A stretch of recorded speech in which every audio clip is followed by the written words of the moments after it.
Let the children be fed first, as you said a moment ago. For it is not fair to take the children's food and throw it to the... You could say that Jesus was having a bad day that day.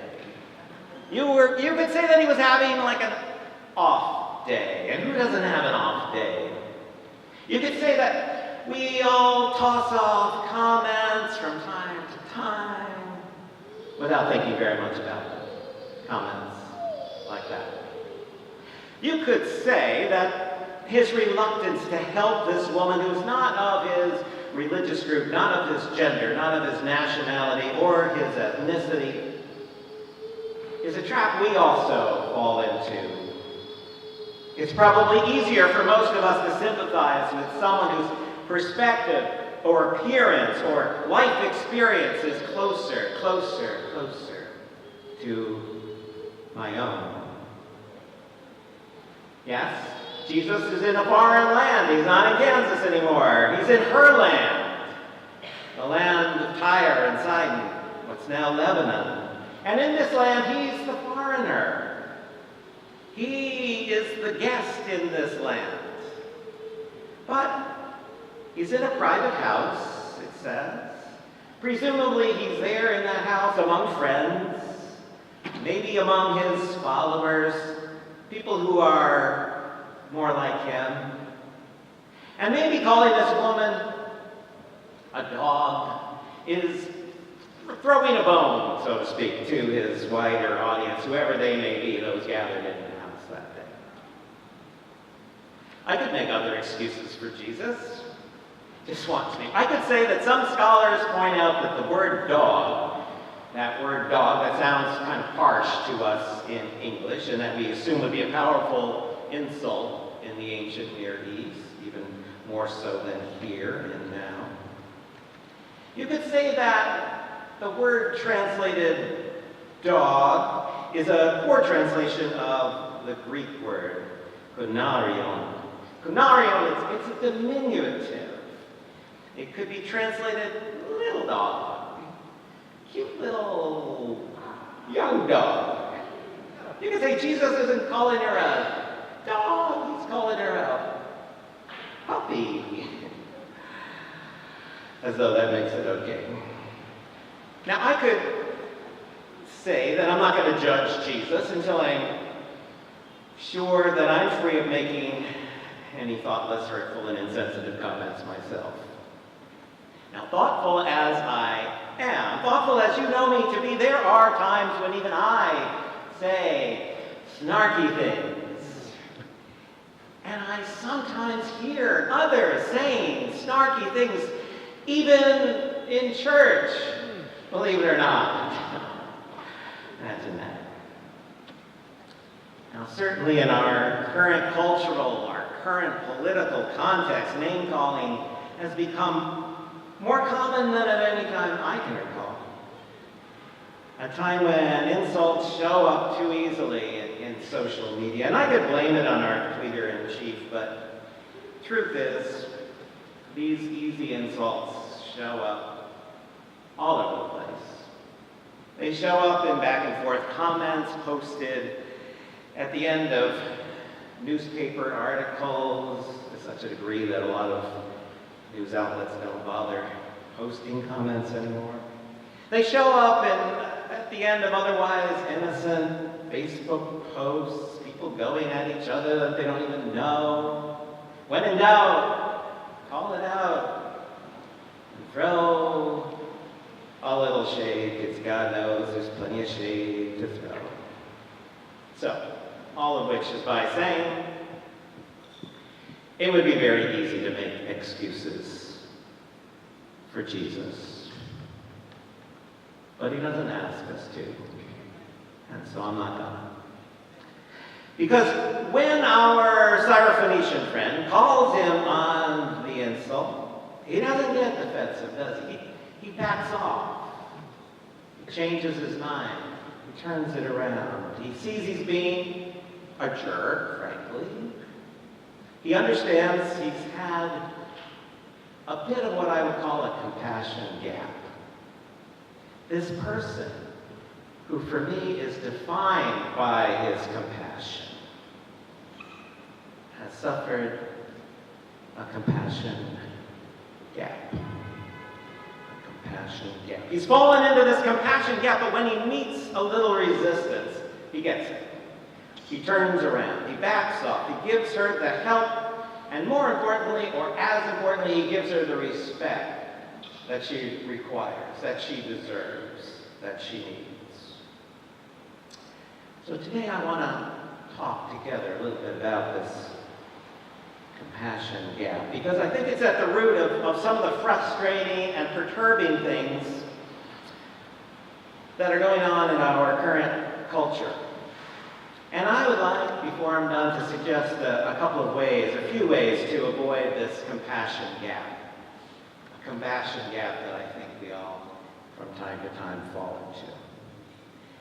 But what are we talking about when we talk about compassion? Why am I using that word instead of mercy or pity or something else? What do we talk about when we say compassion? First of all, compassion is completely different from pity. Pity assumes a hierarchy of status, right? We can pity somebody that we feel superior to. When we feel pity, it basically assumes our superiority to that person. When we feel pity, it assumes that we are not in that same situation as whoever we're pitying. Worse, we can pity somebody without doing anything about it, except feeling that pity. It's like that Alisana song, "Congratulations, I Hate You," which goes, don't smile at me and tell me things will work out for me too. I don't want your pity. I hate your pity. I taste your vanity and the sweet bitterness of your pity. But the truth is, even if you're not an Alisana fan, the truth is nobody needs pity. Nobody wants pity. Nobody needs to put up with pity. We need compassion.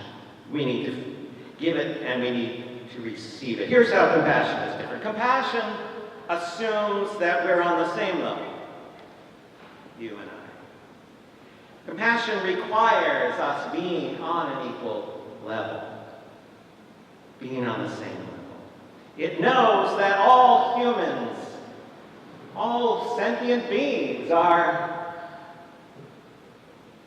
on an equal level in the eyes of God. Compassion literally means to suffer with, compassion, to suffer with, to feel with, to experience, to the extent that it's possible, the pain of another person as if it's my own pain. And that's completely different from pity, isn't it? There's this gorgeous poem by the 18th century British poet William Blake, even more famous than "Congratulations, I Hate You." And it's called simply "On Another's Sorrow."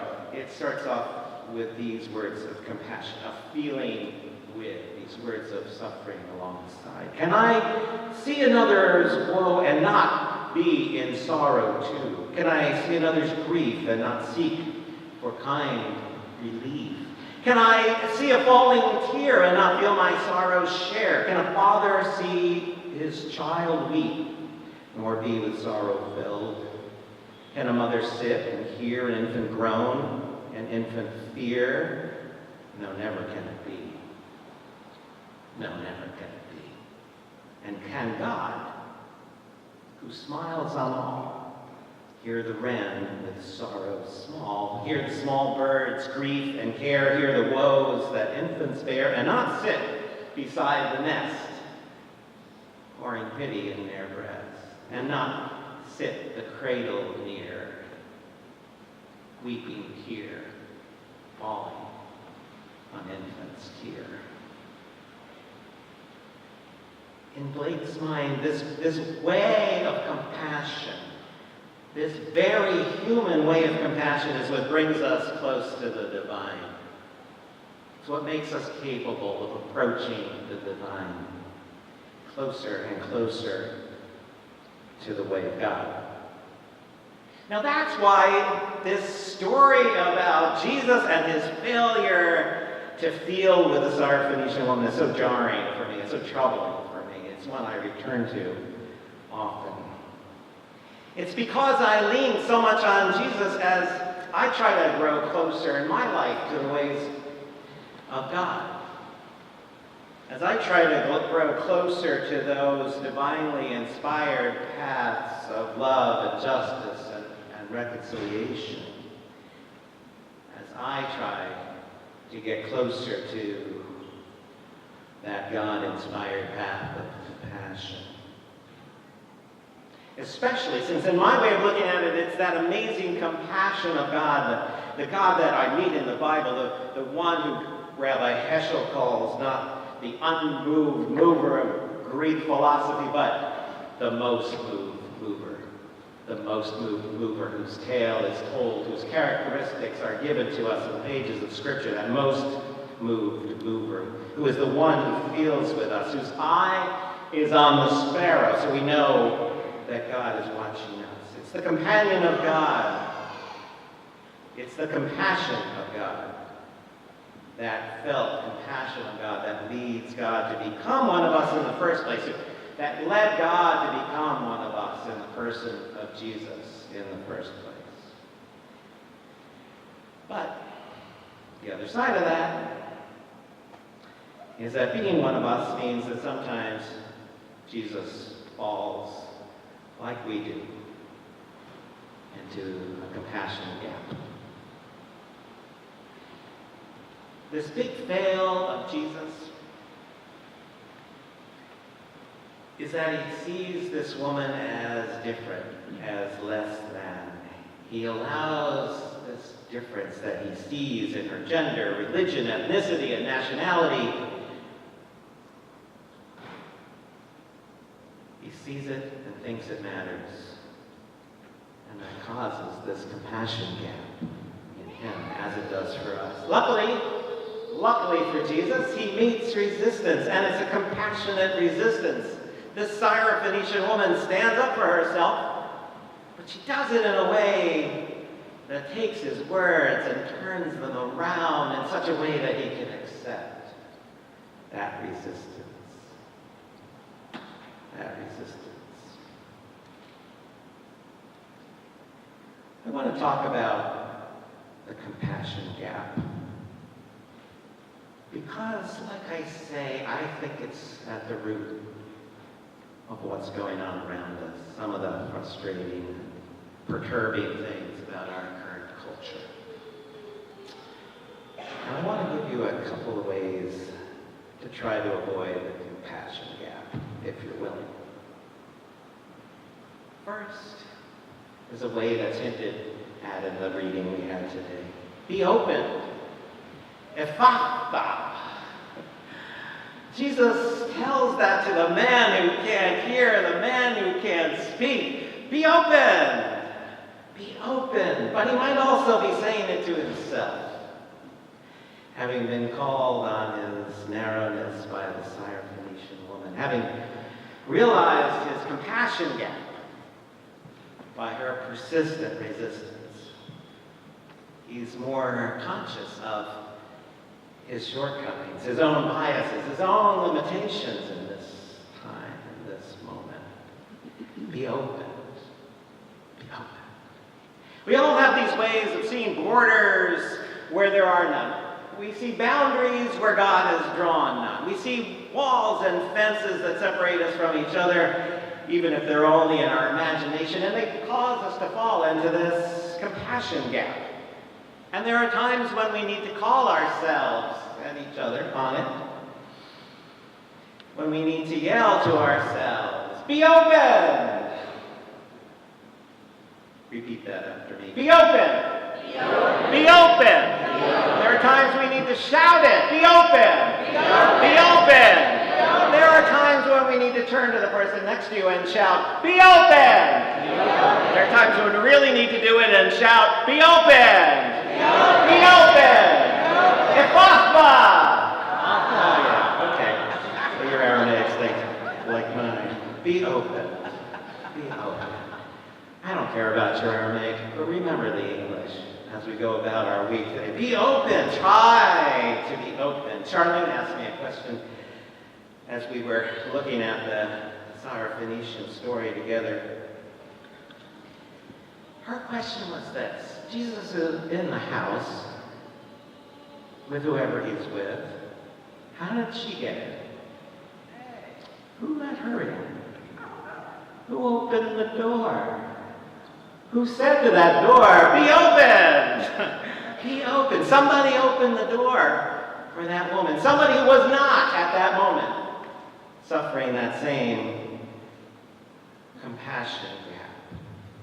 And so that's something that's available to all of us, and only if we remember to be open and open the way for other people. So second, don't be distracted.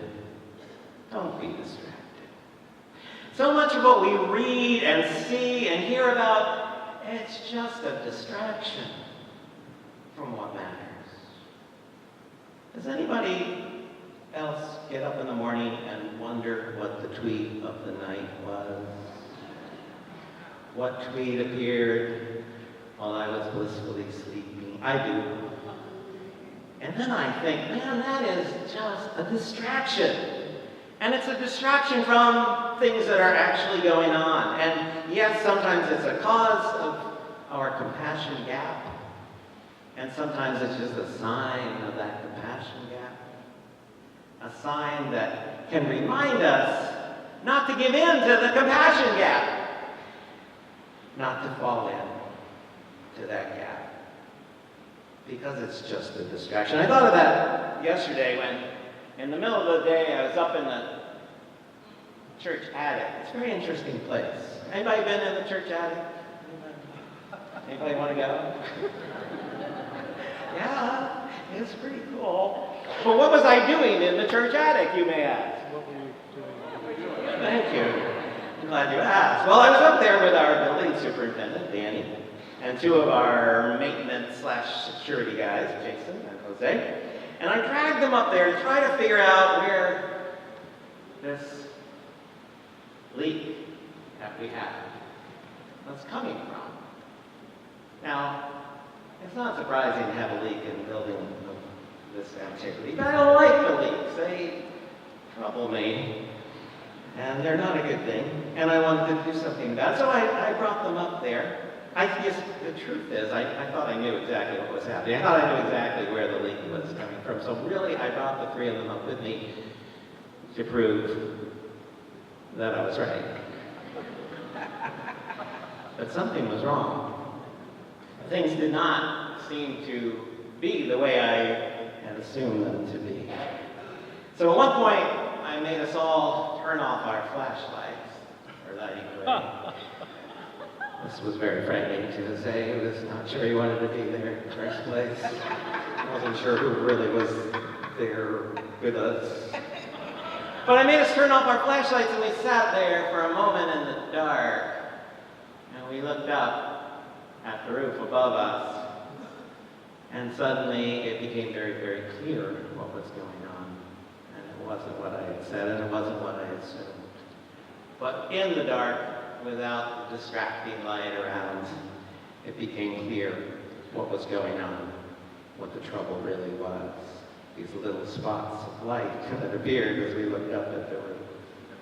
You could see what the problem really was. And finally, my last point, compassion is not something you have. Compassion is not something you feel in your heart.